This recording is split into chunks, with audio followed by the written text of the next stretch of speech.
অভিষেকের মেরুদণ্ডটা ভেঙে গিয়েছে, দল ছাড়ার ইঙ্গিত দিয়েই বিস্ফোরক তৃণমূল নেতা। বড় সিদ্ধান্ত কেন্দ্রের, আরও 5 বছর বিনামূল্যে মিলবে রেশন। দল ছাড়ার ইঙ্গিত দিলেন তৃণমূলের আর এক নেতা, বললেন দলটা সাইনবোর্ড হয়ে যাবে। আবেদন করলে সঙ্গে সঙ্গে হাতে পাবেন আয়ুষ্মান ভারত হেলথ কার্ড। জানুন কি কি তথ্য লাগবে। দিল্লিতে কংগ্রেসের সঙ্গে বৈঠকে তৃণমূল বিধায়করা, বাংলায় হারের পর কি বদলে যাচ্ছে সমীকরণ। বদলের বাংলায় রেড রোড আটকে নয়, নামাজ পড়া হলো ব্রিগেডের ময়দানে। দেশের সীমান্তে 15 কিমির মধ্যে অবৈধ নির্মাণ ভেঙে ফেলুন, কড়া নির্দেশ শাহের। 30 লক্ষ উপভোক্তা পাবেন না অন্নপূর্ণা ভাণ্ডারের সুবিধা, বিরাট ঘোষণা করেই দিলেন শুভেন্দু। বিরাট স্বস্তির খবর, চেপে আসছে বৃষ্টি, এক ধাক্কায় কমে যাবে তাপমাত্রা, কি জানাচ্ছে আবহাওয়া দপ্তর। রাস্তায় থুতু আবর্জনা ফেললেই জরিমানা, সেপ্টেম্বরেই কড়া আইন রাজ্যে, বাসেও থাকবে ডাস্টবিন। আর কি জানালেন মন্ত্রী অগ্নিমিত্রা। সারা রাত ধরে তৃণমূল নেতার পাট খেতে লুকোনো টাকা গুনল পুলিশ, অঙ্ক জানলে চোখ কপালে উঠবে। গো সেবায় মাতলেন মুখ্যমন্ত্রী শুভেন্দু, গোমাতার পা ধুয়ে খাওয়ালেন খাবার। আর কি করলেন। গঙ্গায় নৌকাডুবি, দুজনের মৃত্যু, নিখোঁজ 5। ফের যুদ্ধ, ইরানে ভয়ঙ্কর হামলা চালালো আমেরিকা। কলকাতা পুলিশের এসআই গ্রেপ্তার, ধৃত তার ছেলেও, কি অভিযোগ। সৌগতকে লক্ষ্য করে ছোড়া হলো কাঁচা ডিম, চোর চোর স্লোগান, নিমতায় ব্যাপক উত্তেজনা। শুধু হোল্ডিং সেন্টার নয়, লুকিয়ে লুকিয়ে ভারতে ঢুকে পড়া বাংলাদেশি রুখতে আরও বড় পদক্ষেপ শুভেন্দু সরকারের। দিল্লিতে কংগ্রেস নেতৃত্বের সঙ্গে তৃণমূলের গোপন বৈঠক, বিস্ফোরক দাবির মাধ্যমে কি জানালেন শ্রমিক। এসআইয়ের নাম বাদ মানেই বিদেশি নয়, তারপরেও সরকারি সুবিধা বন্ধ কেন, সুপ্রিম কোর্টের রায় দিতেই উঠল প্রশ্ন। রাকিবুলের পর উত্তম শাহ, লক্ষ্মীর ভাণ্ডার নিয়ে গ্রেপ্তার তৃণমূলের আর এক নেতা। অন্নপূর্ণা যোজনা পেতে 12 পাতার ফর্ম পূরণ কেন, স্পষ্ট করলেন মন্ত্রী অগ্নিমিত্রা। উড়িয়ে দেব, ইরান যুদ্ধের মধ্যেই এবার ওমানকে হুমকি ট্রাম্পের, হঠাৎ কি হলো। জুলাই থেকে বঙ্গে আয়ুষ্মান ভারতের কার্ড কিভাবে আবেদন করবেন। তৃণমূলের এখন ছোচোর কীর্তন চলছে, মমতাকে নিয়ে ঠাট্টা অধীরের। জবাই হওয়া থেকে বাঁচল ডোনাল্ড ট্রাম্প, ঠাঁই হতে চলেছে চিড়িয়াখানায়। রেশনে ভুল বদল, আর চলবে না কারচুপি। 25,530 কোটির সার্থক স্কিমে যুক্ত হচ্ছে এআই টেকনোলজি। ক্যান্সার থেকে ওপেন হার্ট সার্জারি, স্বাস্থ্যসাথীতে যে চিকিৎসা পেতেন না সেটাও পাবেন আয়ুষ্মান ভারতে। এতক্ষণ শুনছিলেন সংবাদ শিরোনাম, এবার আসছে বিস্তারিত খবরে। ভিডিওটি ভালো লাগলে লাইক করুন এবং আমাদের ইউটিউব চ্যানেলটি সাবস্ক্রাইব করুন। গোসেবায় মাতলেন মুখ্যমন্ত্রী শুভেন্দু, গোমাতার পা ধুয়ে খাওয়ালেন খাবার। আর কি করলেন। মুখ্যমন্ত্রী হওয়ার পর প্রথমবার মায়াপুরে গেলেন মুখ্যমন্ত্রী শুভেন্দু অধিকারী। ইসকন মন্দিরে পৌঁছে যান তিনি। মুখ্যমন্ত্রীর আগমন ঘিরে সেজে উঠেছিল গোটা এলাকা, কড়া নিরাপত্তার চাদরে মুড়ে ফেলা হয়েছিল মায়াপুর চত্বর। হেলিকপ্টারে আসেন তিনি। মায়াপুর পৌঁছতেই মুখ্যমন্ত্রীকে মালা পরিয়ে স্বাগত জানালেন সন্ন্যাসীরা। কথা বললেন সন্ন্যাসীদের সঙ্গে, ঘুরে দেখেন মন্দির চত্বর, তারপর অংশ নেন পুজোয়। ইসকনের মন্দিরে বিশেষ যজ্ঞানুষ্ঠানে অংশ নেন মুখ্যমন্ত্রী শুভেন্দু অধিকারী। এরপর ইসকনের গোশালায়ও বিশেষ পুজোয় বসেন তিনি। যজ্ঞানুষ্ঠানের পর গোশালায় যান মুখ্যমন্ত্রী। ইসকনের সন্ন্যাসীদের উপস্থিতিতে তিনি গোসেবা করেন, জল দিয়ে গোমাতার পা ধুয়ে দেন তিনি। পা ধুয়ে দেওয়ার পর গোমাতাকে খাবারও খাওয়ান। অনেকক্ষণ সময় কাটান মুখ্যমন্ত্রী। এরপর গোশালা থেকে ইসকনের চন্দ্রোদয় মন্দিরে পৌঁছে যান, সেখানে পুজো করেন। রাধাকৃষ্ণের মন্দিরে পুজো দেওয়ার পর ষষ্ঠাঙ্গে বিগ্রহকে প্রণাম করেন মুখ্যমন্ত্রী। এরপর ইসকনের প্রতিষ্ঠাতা শ্রী অভয় চরণাবিন্দ ভক্তি বেদান্ত স্বামী প্রভুপাদের মন্দিরে গিয়ে পুজো করেন। ইসকন কর্তৃপক্ষের আমন্ত্রণের পর বৃহস্পতিবার সকালে মায়াপুরের উদ্দেশ্যে রওনা দেন মুখ্যমন্ত্রী। ডুমুরজলা থেকে হেলিকপ্টার করে তিনি রওনা দেন মায়াপুরের। সকাল 11টা নাগাদ তিনি পৌঁছে যান। মুখ্যমন্ত্রী শুভেন্দু অধিকারীর ইসকন সফর ঘিরে বৃহস্পতিবার সকাল থেকে মায়াপুর মন্দির চত্বর নিরাপত্তায় মুড়ে ফেলা হয়েছিল। সেখানে দৃশ্যত উৎসবের মেজাজ দেখা যায়। কীর্তনের তালে তালে মুখ্যমন্ত্রীকে স্বাগত জানানো হয়। উল্লেখ্য, এর আগে বেলুর মাঠেও গিয়েছিলেন মুখ্যমন্ত্রী। গত 21শে মে বেলুড়ে গিয়ে মহারাজদের সঙ্গে দেখা করেন। সেখানে গিয়ে স্বামীজির আদর্শের কথা তুলে ধরেন। রাকিবুলের পর উত্তম সাউ লক্ষ্মীর ভাণ্ডার নিয়ে গ্রেপ্তার তৃণমূলের আর এক নেতা। বিগত মমতা বন্দ্যোপাধ্যায় সরকারের লক্ষ্মীর ভাণ্ডার প্রকল্পের সুবিধা পেতেন অন্তত 30 লক্ষ ভুয়ো প্রাপক। বুধবার রাজ্য সরকারের নতুন প্রকল্প অন্নপূর্ণা যোজনার ফর্ম প্রকাশ করতে গিয়ে এই অভিযোগ তুলেছেন মুখ্যমন্ত্রী শুভেন্দু অধিকারী। রীতিমতো তথ্য পরিসংখ্যান তুলে ধরে তিনি সাংবাদিক বৈঠকে দেখিয়েছিলেন কিভাবে কারচুপি করে পুরুষরাও মহিলাদের জন্য নির্দিষ্ট প্রকল্পের টাকা পেতেন। তার সেই অভিযোগের পর বুধবার রাতেই ভুয়ো প্রাপক বহরমপুরের রাকিবুল শেখকে গ্রেপ্তার করে পুলিশ। আর বৃহস্পতিবার গ্রেপ্তার করা হলো চন্দ্রকোনার লক্ষ্মী ছেলে তথা তৃণমূল নেতা উত্তম কুমার সাউ। পশ্চিম মেদিনীপুর জেলার চন্দ্রকোনার 1 নম্বর ব্লকের মনোহরপুর 2 গ্রাম পঞ্চায়েতের মনোহরপুর এলাকা। সোমবার এখানকার বিজেপি কর্মীরা অভিযোগ তুলেছিলেন স্থানীয় তৃণমূল নেতা উত্তম কুমার সাউ পেশায় একজন ঠিকা কর্মী। মহিলাদের জন্য পূর্বতন তৃণমূল সরকার যে লক্ষ্মীর ভাণ্ডার চালু করেছিল তার প্রাপক তালিকায় উত্তমের নাম। এ নিয়ে তার দাবি, তিনিও জানতেন না যে নিজের নাম লক্ষ্মীর ভাণ্ডার প্রাপকের তালিকায় নথিভুক্ত হয়ে আছে। কয়েকদিন আগেই বিষয়টি নজরে এসেছে উত্তম সাউয়ের কথায়, আমি স্ত্রীর জন্য আবেদন করেছিলাম, নাম আমার থাকলে ব্যাংক অ্যাকাউন্ট বা ফোন নম্বর কিন্তু স্ত্রীর, তার অ্যাকাউন্টেই টাকা ঢোকে। এখন নামটা আমার কিভাবে হলো বুঝতে পারছি না, কোনো প্রযুক্তিগত সমস্যা হবে হয়তো। তবে এই সমস্যার সমাধানের জন্য আমি গ্রাম পঞ্চায়েতে লিখিত আবেদন জানাবো, তারপর দেখা যাক কি হয়। উত্তম সাউ যাই বলুন, প্রাপকের তালিকায় নাম তো তারই, যা পুরোপুরি বেআইনি, আর তাই মুখ্যমন্ত্রীর নির্দেশ মতো তিনি গ্রেপ্তার হয়েছেন। এ নিয়ে জেলা পুলিশ আধিকারিক পাপিয়া সুলতানা জানিয়েছেন, সোশ্যাল মিডিয়ায় একটা অভিযোগ পেয়েছিলাম যা চন্দ্রকোনা থানা এলাকায় একজন পুরুষের নামে লক্ষ্মীর ভাণ্ডার ঢুকছে। আমরা তদন্তে নেমে দেখলাম 2022 সালে থেকেই উত্তম সাউয়ের নামে লক্ষ্মীর ভাণ্ডারের টাকা ঢুকেছে, যদিও তার স্ত্রীর অ্যাকাউন্ট নম্বর দেওয়া, কিন্তু সুবিধাভোগী হিসেবে পুরুষের নাম। আমরা আজ তাকে গ্রেপ্তার করেছে। 3টি আলাদা অপরাধে মামলা দায়ের হয়েছে। সৌগতকে লক্ষ্য করে ছোড়া হলো কাঁচা ডিম, চোর চোর স্লোগান, নিমতিতায় ব্যাপক উত্তেজনা। দমদমের তৃণমূল সাংসদ সৌগত রায়কে লক্ষ্য করে ছোড়া হলো কাঁচা ডিম, তাকে লক্ষ্য করে চোর চোর স্লোগানও দেওয়া হয়।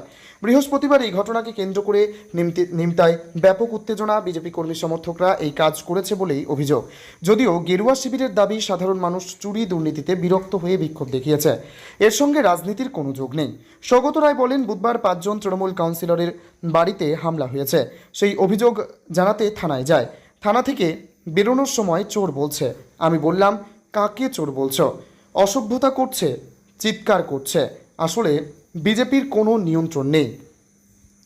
জানা গিয়েছে, ভোটের ফল প্রকাশের পর থেকে বেশ কয়েকজন তৃণমূল কর্মী সমর্থক ঘরছাড়া। এছাড়া বুধবার 5 জন তৃণমূল কাউন্সিলরের বাড়িতে হামলা হয় বলেই অভিযোগ। সে সংক্রান্ত বিষয়ে নালিশ জানাতে নিমতা থানায় যান বর্ষিয়ান সাংসদ। সেই সময় থানার বাইরে ভিড় জমান বেশ কয়েকজন। অভিযোগ, থানা থেকে বেরোনোর পর সাংসদকে লক্ষ্য করে ডিম ছোড়া হয়, চোর চোর স্লোগানও দেওয়া হয় বলেই অভিযোগ। পরে পুলিশের ঘেরাটোপে গাড়িতে উঠে এলাকা ছাড়েন বর্ষিয়ান সাংসদ। তিনি বলেন, বুধবার 5 জন তৃণমূল কাউন্সিলরের বাড়িতে হামলা হয়েছে, সেই অভিযোগ জানাতে থানায় যায়। থানা থেকে বেরোনোর সময় চোর বলছে, আমি বললাম কাকে চোর বলছো, অসভ্যতা করছে, চিৎকার করছে। আসলে বিজেপির কোনো নিয়ন্ত্রণ নেই। যদিও গেরুয়া শিবিরের দাবি, এর সঙ্গে বিজেপির কোনো সম্পর্ক নেই। এত চুরি ও দুর্নীতি করেছেন তৃণমূল নেতা মন্ত্রীরা, তাই সাধারণ মানুষ ক্ষেপে গিয়েছে। এটা ক্ষোভের বহিঃপ্রকাশ মাত্র, তার বাইরে আর কিছুই নয়। বিজেপি দরজা খুললেই ঘর খালি তৃণমূলের, অপেক্ষায় এতজন তৃণমূল এমপি। কাদের কথা বললেন সৌমিত্র খা? নতুন সরকার শপথ নিতেই একদিকে যেমন একের পর এক প্রকল্প ঘোষিত হচ্ছে, তেমনি আইন শৃঙ্খলা কড়া করতে নানান পদক্ষেপ নেওয়া হচ্ছে। তারই মধ্যে জল্পনা তৈরি হচ্ছে, দ্রুত কি রাজ্যের রাজনৈতিক সমীকরণও পাল্টাতে চলেছে? তৃণমূলের মধ্যে দুটি গোষ্ঠী তৈরি হতে পারে। বিজেপি সাংসদ সৌমিত্র খার দাবি, কেন্দ্রীয় বিজেপি ও রাজ্য নেতৃত্ব শুভেন্দুবাবু ও শ্রমিক দা যদি দরজা খুলে দেয়, 20 জন সাংসদ আসতে প্রস্তুত।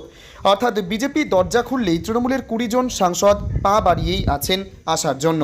বুধবার মুখ্যমন্ত্রীর ডাকা প্রশাসনিক বৈঠকে উপস্থিত ছিলেন তৃণমূল সাংসদ কাকলি ঘোষ দস্তিদার সহ 6 জন তৃণমূল বিধায়ক। আপাতত দৃষ্টিতে দেখলে এর মধ্যে কোনো অস্বাভাবিকত্ব নেই, এটাই স্বাভাবিক। দেশের অন্য রাজ্যে উন্নতির জন্য শাসক বিরোধী এক মঞ্চেই বসে, কিন্তু পশ্চিমবঙ্গে তা হয় না, তাই এই দৃশ্য অনেককেই চমকে দিয়েছে। অন্যদিকে কল্যাণীর সেই প্রশাসনিক সভার পর বিধানসভায় আসেন শুভেন্দু অধিকারী, বৈঠক করেন অধ্যক্ষ রথীন্দ্র বসুর সঙ্গে। উপস্থিত ছিলেন বিজেপি বিধায়ক তাপস রায়, শঙ্কর ঘোষ এবং জগন্নাথ চট্টোপাধ্যায়। সূত্রের খবর, বিধানসভার বিভিন্ন কমিটি তৈরি ও আগামী দিনের রোডম্যাপ নিয়ে বৈঠকে আলোচনা হয়, কিন্তু তাৎপর্যপূর্ণ বিষয় হলো এই বৈঠকের মাঝে হঠাৎ করে উপস্থিত হন উলুবেড়িয়া পূর্বের তৃণমূল বিধায়ক ঋতব্রত বন্দ্যোপাধ্যায় এবং এন্টালির তৃণমূল বিধায়ক সন্দীপন সাহা। বৈঠক থেকে বেরিয়ে তাৎপর্যপূর্ণ মন্তব্য করেন ঋতব্রত। সিএএ রাজ্যে লাগু হয়েছে। সিএএ আবেদনের জন্য ভিড় বাড়ছে। ঠাকুরনগরের ঠাকুরবাড়িতে নিচ্ছেন ধর্মীয় সার্টিফিকেট। গত 21শে মে মুখ্যমন্ত্রী শুভেন্দু অধিকারী ঘোষণা করেছিলেন ওই দিন থেকেই রাজ্যে কার্যকর করা হবে সিটিজেনশিপ অর্থাৎ সিএএ। এর ফলে পশ্চিমবঙ্গের মতুয়া সম্প্রদায়ের মানুষের মধ্যে এতদিন নাগরিকত্ব নিয়ে যে সমস্যা এবং টানাপোড়েন ছিল তাতে ইতি পড়ার সম্ভাবনা তৈরি হওয়ায় আশায় বুক বেঁধেছেন তারা। বুধবার তাই ধর্মীয় সার্টিফিকেট নিতে এবং সিএতে আবেদন করবার জন্য ভিড় বেড়েছে বলে দেখা গেল ঠাকুরনগর ঠাকুরবাড়িতে। সরকারি পরিষেবা থেকে বঞ্চিত না হতেই আবেদন জানাচ্ছেন সাধারণ মানুষ। সম্প্রতি রাজ্য সরকার ঘোষণা করেছে এসআইআর প্রক্রিয়ায় যাদের ভোটার তালিকা থেকে নাম কাটা গিয়েছে তারা যদি সিএ এর আওতায় আবেদন না করেন তাহলে তারা সমস্ত সরকারি পরিষেবা থেকে বঞ্চিত হতে পারেন। সরকারের ঘোষণা পরেই ঠাকুরনগর ঠাকুরবাড়িতে সিএ সহায়তা কেন্দ্র থেকে ধর্মীয় সার্টিফিকেট নিতে মতুয়া সম্প্রদায়ের মানুষের ভিড় অনেক অংশেই বেড়েছে। ধর্মীয় সার্টিফিকেট নিতে আসা সাধারণ মানুষ জানিয়েছেন, আগের সরকার বলেছিল তাদের অসুবিধা হবে না, আগের সরকার আমাদের ভুল বুঝিয়েছিল, সেই কারণে ধর্মীয় সার্টিফিকেট নিতে ও সিএএতে আবেদন করতে এসেছে। শান্তনু ঠাকুরের অল ইন্ডিয়া মতুয়া মহাসংঘের তরফ থেকে জানানো হয়েছে, আগের থেকে ঠাকুরবাড়িতে ভিড় অনেক বেশি, কারণ আগের সরকার হুঙ্কার দিয়েছিল যে সিএএতে আবেদন করবেন না, সেই কারণে মানুষ আবেদন করেননি। কিন্তু বর্তমান সরকার যা ঘোষণা করেছে তাতে সিএতে আবেদন না করলে সরকারি পরিষেবা থেকে বঞ্চিত হতে পারেন তারা, সেই কারণে ভিড় বেড়েছে। কেন্দ্রীয় জাহাজ প্রতিমন্ত্রী শান্তনু ঠাকুরে জানিয়েছেন, মুখ্যমন্ত্রী শুভেন্দু অধিকারী যে ঘোষণা করেছেন যে তাদের ভোটার তালিকায় নাম নেই, তারা সিএর আওতায় আবেদন না করলে সমস্ত পরিষেবা থেকে বঞ্চিত হবেন, সেই কারণে ঠাকুরবাড়িতে ধর্মীয় সার্টিফিকেট নেওয়ার জন্য ভিড় বেড়েছে। আমি সাধারণ মানুষের উদ্দেশ্যে আগেও বলেছিলাম, আবারও বলছি যে আপনারা সিএতে আবেদন করুন। গত 21শে মে নবান্নে সাংবাদিক বৈঠক করে মুখ্যমন্ত্রী শুভেন্দু অধিকারী জানিয়েছিলেন, পশ্চিমবঙ্গে যারা সিএ এর আওতায় নেই তাদের সরাসরি গ্রেপ্তার করবে রাজ্য পুলিশ, পাশাপাশি সিএ এর আওতায় থাকলে কোনো রকম হয়রানির শিকার হতে হবে না, তাও জানিয়ে দিয়েছিলেন মুখ্যমন্ত্রী। শুভেন্দু বলেছিলেন, পশ্চিমবঙ্গে এর আগের সরকার সিএ দেওয়ার ক্ষেত্রে বিরোধিতা করেছে, আজ থেকে আমরা এই আইন কার্যকর করলাম। সিএ এর আওতায় যারা আছেন তাদের পুলিশ কোথাও হয়রানি করতে পারবে না, যারা সিএ এর আওতায় নেই তাদের সরাসরি রাজ্য পুলিশ গ্রেপ্তার করবে, তাদের ডিটেক্ট, ডিলিট ও ডিপোর্ট করবে, পিডিএফ এর সাথে কথা বলে তাদের তারপর ডিপোর্ট করবে। আজ এই ঘোষণা করলাম। দক্ষিণবঙ্গে আজ থেকে হাওয়া বদল, কালবৈশাখীর সঙ্গে শিলাবৃষ্টি জেলায় জেলায়। দক্ষিণ বিহারে ঘূর্ণাবর্ত, এই ঘূর্ণাবর্ত থেকে অন্ধ্রপ্রদেশ উপকূল পর্যন্ত উত্তর দক্ষিণ অক্ষরেখা, এই অক্ষরেখা ঝাড়খণ্ড এবং উড়িষ্যার ওপর দিয়ে গিয়েছে। এর প্রভাবে উত্তরবঙ্গে আজ বিকেলের পর থেকে খুব ভারী বৃষ্টি নেই। উত্তরে ঝড় বৃষ্টির পরিমাণ কমলেও শুক্রবার পর্যন্ত বিক্ষিপ্তভাবে বৃষ্টি চলবে। আজ দুপুর পর্যন্ত দক্ষিণ দিনাজপুর এবং জলপাইগুড়ি এই দুই জেলাতে বিক্ষিপ্তভাবে দু এক জায়গায় ভারী বৃষ্টি হতে পারে। বাকি সব জেলাতেই 40 থেকে 50 কিলোমিটার বেগে ঝড়ের সঙ্গে বজ্রবিদ্যুৎ সহ বৃষ্টির আশঙ্কা রয়েছে। বৃহস্পতিবারও বজ্রবিদ্যুৎ সহ ঝড় বৃষ্টির সম্ভাবনা উত্তরবঙ্গের সব জেলাতেই। মালদা, উত্তর ও দক্ষিণ দিনাজপুরে ঝড়ের গতিবেগ 50 কিলোমিটার প্রতি ঘন্টায় হতে পারে। শুক্রবার থেকে রবিবার ঝড় বৃষ্টির সম্ভাবনা কমবে, বিক্ষিপ্তভাবে দু এক জায়গায় হালকা বজ্রবিদ্যুৎ সহ বৃষ্টির সম্ভাবনা। দক্ষিণবঙ্গে আজ থেকে হাওয়া বদল, বজ্রবিদ্যুৎ সহ ঝড় বৃষ্টির স্পেল, কালবৈশাখীর সঙ্গে শিলা বৃষ্টির আশঙ্কা। অতিরিক্ত বজ্রপাতের আশঙ্কা থাকবে। সকালের দিকে গরম এবং অস্বস্তিকর আবহাওয়া থাকবে পুরুলিয়া, বাঁকুড়া, পশ্চিম মেদিনীপুর এবং ঝাড়গ্রাম, পশ্চিম বর্ধমান জেলাতে। বাকি জেলাতেও আর্দ্রতা বেশি থাকায় গরম এবং অস্বস্তিকর আবহাওয়া। দুপুরের পর আংশিক মেঘলা আকাশ এবং দমকা হাওয়া থাকায় কিছু এলাকায় গরম ও অস্বস্তি কম থাকবে। বজ্রবিদ্যুৎ সহ বৃষ্টির সম্ভাবনা বেশি থাকবে বীরভূম, নদিয়া, মুর্শিদাবাদ, পূর্ব পশ্চিম বর্ধমান, বাঁকুড়া, পুরুলিয়া, পূর্ব পশ্চিম মেদিনীপুর ও ঝাড়গ্রাম জেলাতে।